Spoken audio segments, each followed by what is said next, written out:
Today, we're making empanadas, so get ready with me.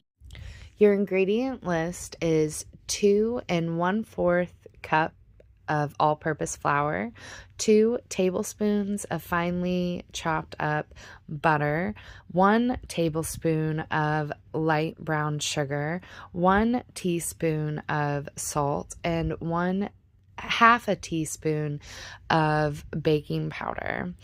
I'm getting my dry ingredients together first, and as you can see, once I get all of the flour into that, I'm going to get the rest of the dry ingredients together, baking powder, salt, and moving on to the brown sugar and the butter once all of that is well mixed.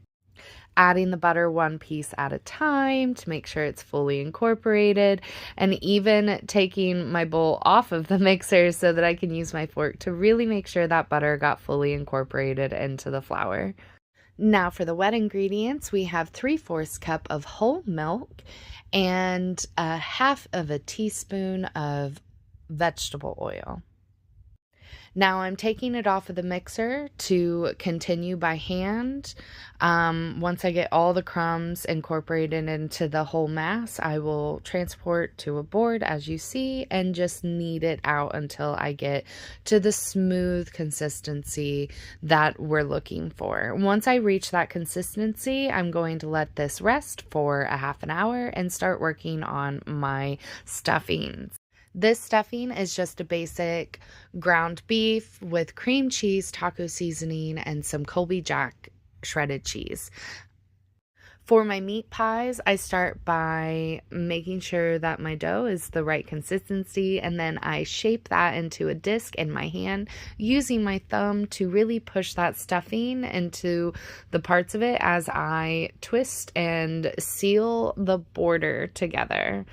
As you see, I use my one thumb to help hold the stuffing away from the edges that I'm going to be crimping, because once those edges get debris on them, they're so hard to stick to each other.